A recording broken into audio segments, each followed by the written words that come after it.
శ్రీవారు కావాలని మావయ్య గారి ముందు నన్ను ఇరికిస్తున్నారు. సమస్య తీర్చడం అంటే సాధారణంగా అత్త కోడలికి పడదు కదా. అలా కాకుండా నేను అత్తయ్య కూర్చొని మా మధ్య సమస్య వచ్చినా కూర్చొని మాట్లాడుకుని క్లియర్ చేసుకుందాం అనుకున్నాం. అదే చెప్తోంది. అదే కదా నేహా. భలే కవర్ చేసావు వదినా.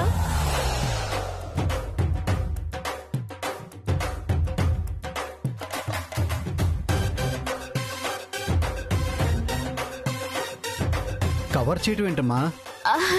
ప్రియా, నిన్నే అడిగేది, సమాధానం చెప్పు. అంటే నేనే చొరవ తీసుకొని మా మధ్యన ఏమైనా ఉన్నాయో లేవో అని టాపిక్స్ అన్ని కవర్ చేశాను మావయ్య.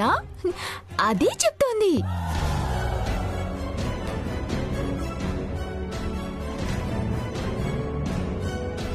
నేహా, నువ్వు స్వీట్ తిను తిను.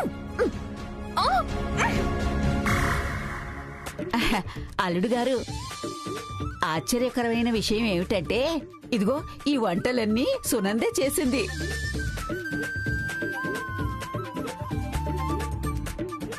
ఏంటి సునందా, షాకుల మీద షాకులు ఇస్తున్నావు? ఈ మధ్యకాలంలో నాకు కనీసం కాఫీ అని ఇవ్వలేదు. అలాంటిది నువ్వు వంట చేయడం, ఆప్యాయంగా వడ్డిస్తాననడం, సడన్ గా ఏంటి మార్పు? మావయ్య, మీరు ఫ్రెష్ అయ్యారండి, అందరం కలిసి తిందాం. వెంటనే వచ్చేస్తానమ్మా. ఎప్పుడో సునందను పెళ్లి చేసుకున్న ఆ రోజుల్లో తిన్నాను తన చేతి వంట. మళ్ళీ ఇన్నాళ్లకు తన చేతి వంట తినే అదృష్టం దక్కింది. ఇదిగో చిటికలో వచ్చేస్తాను.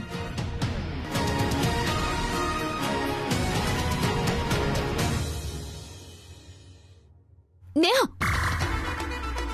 అలా నోరు జారడమేనా? సారీ వదినా, అనుకోకుండా అనేశాను. అయినా మీరేంటి శ్రీవారు, మావయ్య ఉంది నన్ను అలా ఇరికించేస్తున్నారు?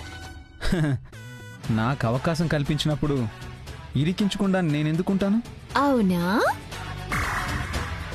అలాంటి అవకాశాలు నాకు బోలెడొస్తాయి. అవునా?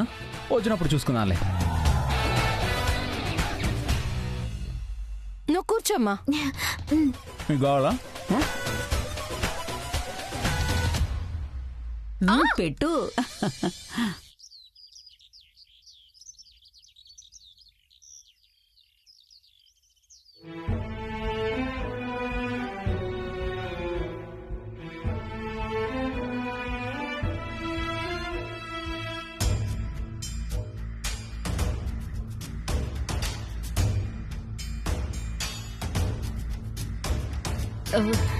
ఏమండి, గుడికి వెళ్ళాలి.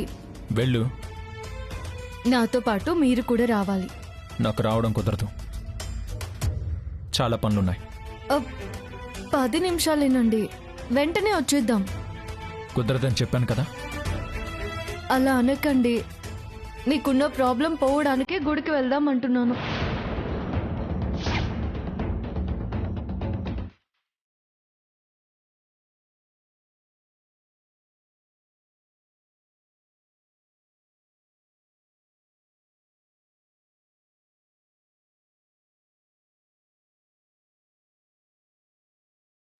నాకున్న ప్రాబ్లం ఏంటి? నిన్నే అడిగేది. నాకున్న ప్రాబ్లం ఏంటి? అదేనండి, మొన్న ప్రమాదం జరిగింది కదా అని, దాని గురించి అలా అంటున్నాను. ప్లీజ్ రండి, వెళ్దాం. నాకు కుదరదు అన్నప్పుడు అర్థం చేసుకో రాధిక. నువ్వు వెళ్ళు. సరే.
దిగండి.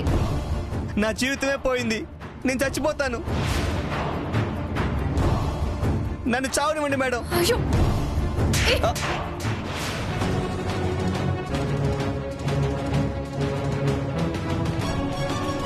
మనిషి అన్నాక కష్టాలు సమస్యలు చాలా వస్తాయి. అలా అనేసి చచ్చిపోతావా? ధైర్యంగా తిరిగి నిలదొక్కుకోవాలి. అసలేమైంది నీకు? నేను ఇప్పుడు వస్తానుండ్రా.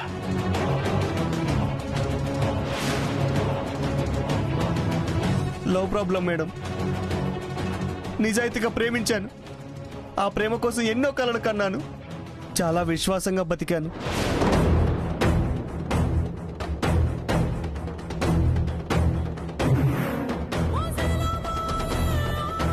ఇన్నాళ్ళు నన్ను ప్రేమించానని చెప్పి నాకు నమ్మకం కలిగించి ఇప్పుడు నా ప్రేమను కాదంటే నా చావు తప్ప వేరే మార్గం లేదు మేడం.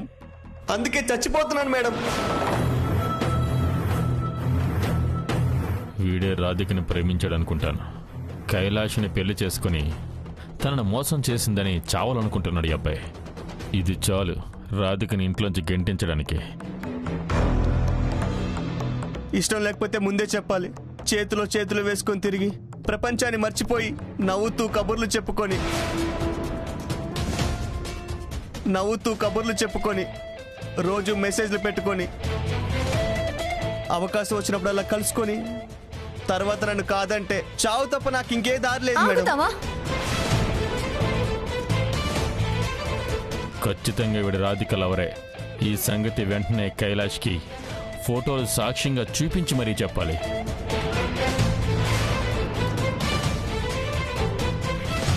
మరి నువ్వు అంతగా ప్రేమిస్తే తను కూడా నిన్ను ఇష్టపడితే ఇప్పుడెందుకు కాదంటోంది? అదే తెలియట్లేదు మేడం. అసలు నాతో మాట్లాడమే మానేసింది. నేనేమో ఊర్లో వాళ్ళందరికీ నా ప్రేమ గురించి చెప్పుకున్నాను, ఫోటో చూపించాను. ఆ అమ్మాయినే పెళ్లి చేసుకుంటానని గట్టిగా చెప్పాను. ఇప్పుడు ఆ అమ్మాయి మాట తప్పి ఇంకెప్పుడు నన్ను కలవద్దు, కలిసినా ఫోన్ చేసినా నీ పేరు రాసి చచ్చిపోతానని చెప్పి నన్ను బెదిరిస్తుంది మేడం. నేను గనక తనని పెళ్లి చేసుకోకపోతే ఊర్లో అందరి ముందు నా పరువు పోతుంది. దాని బదులు చావడమే మేలు. అయ్యో, ఆగు ఆగు. అన్నింటికీ చావు ఒకటే పరిష్కారం కాదు. ప్రతిదానికి ఏదో ఒక మార్గం ఉంటుంది. ఇంతకీ అమ్మాయి ఎవరు?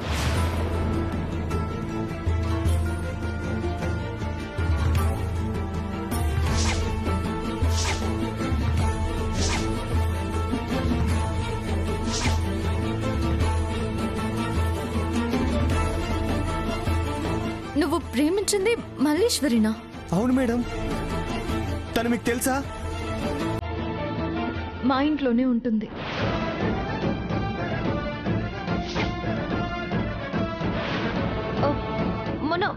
మొన్న మా ఇంటి గేట్ దగ్గరకు వచ్చి తనతో మాట్లాడింది నువ్వేనా? అవును మేడం. మల్లీశ్వరి నిన్ను నిజంగానే ప్రేమించిందా? నిజంగానే ప్రేమించింది. కానీ ఇప్పుడు ఎందుకు కాదంటుందో నాకు అర్థం కావట్లేదు మేడం.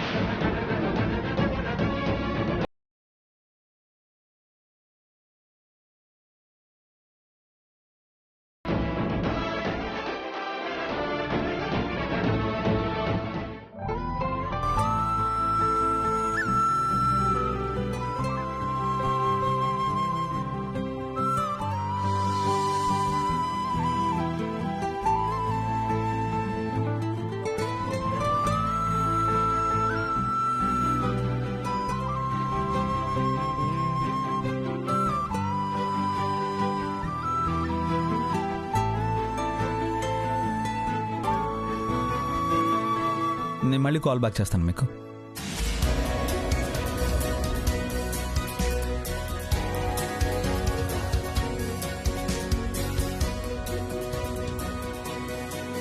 ఇది మళ్ళీ బండికి సీట్ పెడుతుందేంటి?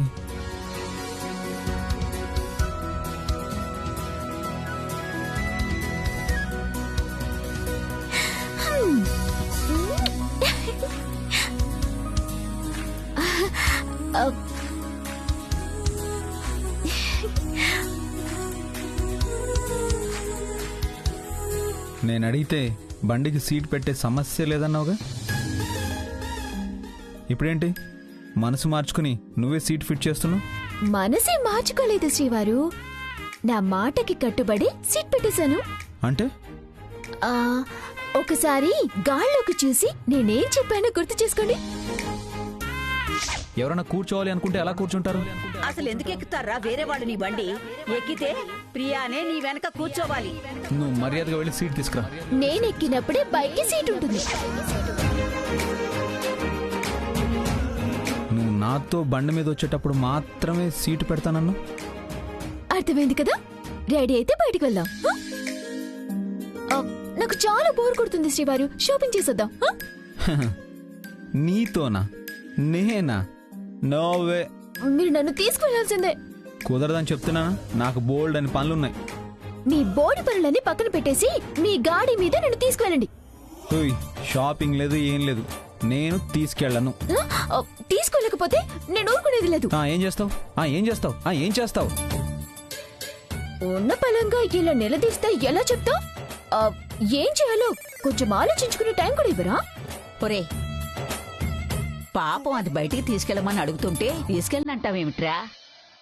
భార్య అడిగిన కోరిక తీర్చడం భర్తగా నీ బాధ్యతరా.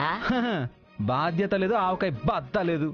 హలో, తీసుకువెళ్ళకపోతే గొడవలు అయిపోతే చెప్తున్నా. బెదిరిస్తున్నావేంటి? ఏం చేస్తావు? ధర్నా చేస్తావా? మా అమ్మమ్మ మీద ఒట్టేసి ఆమరణ నిరాహార దీక్ష చేస్తావా? ఏం చేస్తావో చేసుకోపో. ఆహా, బామ్మా, నా మాట కాదంటే ఎదురయ్యే పరిణామాలు అర్థమయ్యేలా చెప్పు. ఒరే, ఇన్నాళ్లలాగా ధర్నాలు, ఆమరణ నిరాహార దీక్షలు చెయ్యం. ఇప్పుడు మాట మార్చాం. ఒరే, నువ్విప్పుడు బ్రష్ చేసుకుంటావు కదా, అందులో ప్రియా ఏమైనా కలిపి ఉండొచ్చు. నువ్వు బ్రష్ నోట్లో పెట్టుకోగానే నీ పళ్ళకు అతుక్కుపోయి తీస్తే రాక, లాగితే పళ్ళు ఊడిపోయేలాగా ఉండొచ్చు.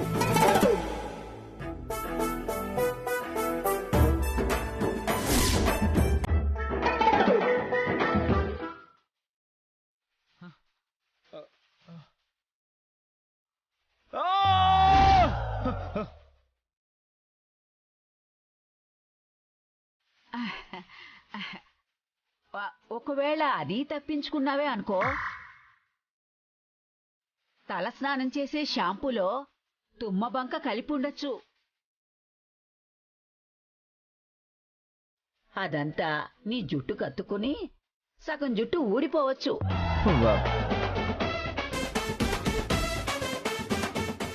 సబ్బు మీద దురదగుండాకు రసం పోసుండొచ్చు. దాన్ని నువ్వు రుద్దుకోగానే నీ ఒళ్ళంతా దురదలొచ్చేసి దద్దులొచ్చేయచ్చు.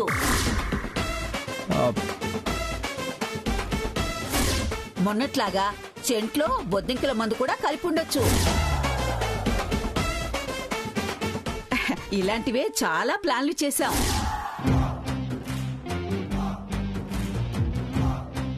అంచేత ప్రియాని నువ్వు షాపింగ్కి తీసుకెళ్ళకపోతే దేనికో దానికి బలవ్వాల్సిందే.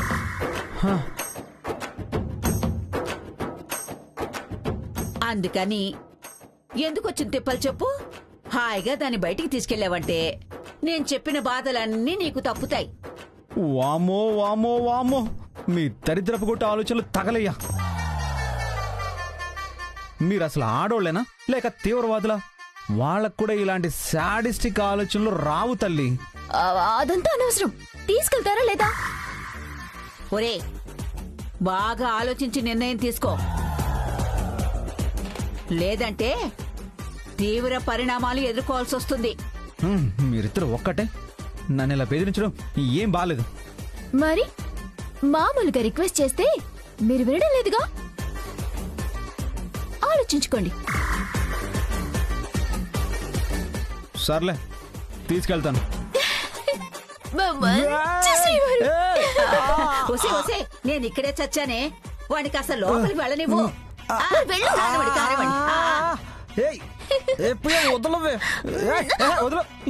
పొగ్గలన్నీ నొప్పి పెడుతున్నాయి. మా మంచి శ్రీవారు, నేనంటే మీకు ఎంత ఇష్టమో. నేను ఇలా బయటికి తీసుకెళ్ళండి అని అడగగానే మరో ఆలోచన లేకుండా అలా ఒప్పేసుకున్నారు. సర్లే వెళ్ళి త్వరగా రెడీ అయ్యారండి.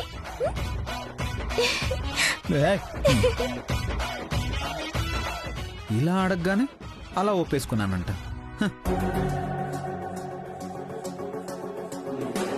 అలివేనే మల్లేశ్వరి, ఏంటయ్యా అంత హుషారుగా ఉన్నావు? ప్యాకెట్లో డబ్బులేని వచ్చాయా? పేకాట్లో డబ్బులు కాదే పిచ్చిదానా. ఎన్నాళ్ళ మన కళ ఆశ నెరవేరే సాక్ష్యం. రాధికని బయటికి పంపే ఆయుధం నా చేతికొచ్చింది. అవునా నాన్న? ఏంటది? రాధిక ఎవరిని ప్రేమించిందో తెలిసిపోయింది. ఈసారి వాళ్ళిద్దరూ మాట్లాడుకుంటుంటే పర్ఫెక్ట్ ఫోటోలు తీసుకొచ్చాను.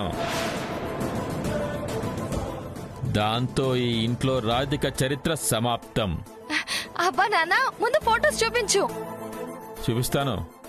కళ్ళు పెద్దవి చేసుకుని మన జీవితాలను మార్చేసే ఫోటోల్ని చూడండి.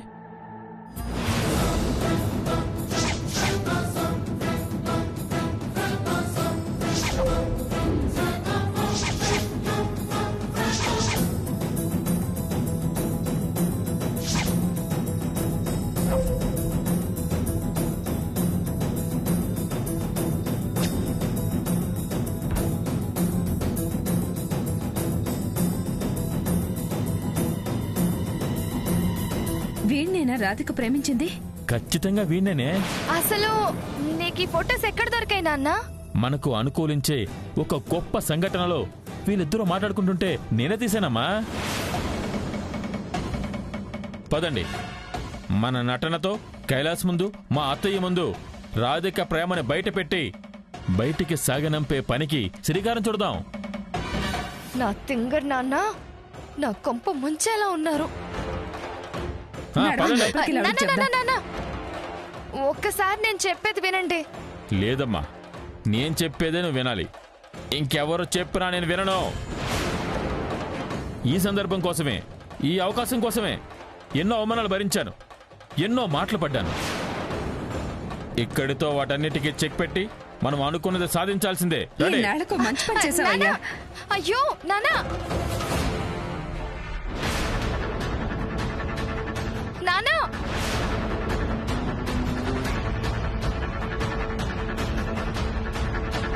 అల్లు, అత్తయ్య, విష్ణు ఫోటో తీసుకొచ్చి రాధికలు ఎవరని చెప్తున్నాడు. దీంతో నా బండారం బయటపడి నా కొంప ములిగేలా ఉంది.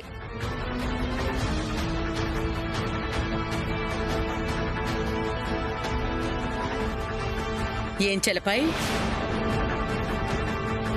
ఎవరో కంట్లో కారం కొట్టినట్టు అలా కేకలేస్తున్నావే? నా కంట్లో కారం కాదత్తయ్య, కైలేష్ బాబు గుండెల్లో రగిలే మంట తలుచుకుంటుంటేనా బాధగా ఉంది అత్తయ్య.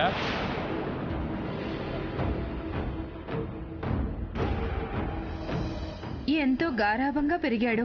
వదిన గారు ఎంతో ప్రేమగా చూసుకున్నారు. అలాంటి బాబుకి ఇలాంటి కష్టాలంటే జాలిగా ఉంది. మీ మొహాల్లో మామూలు భావాలే సరిగ్గా పలికి చావు. మళ్ళీ బాధొకటి.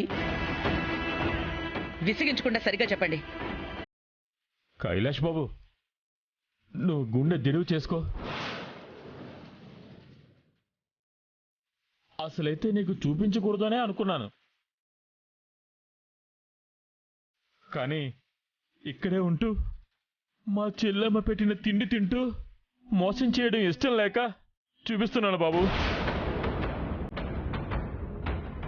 చూడండి.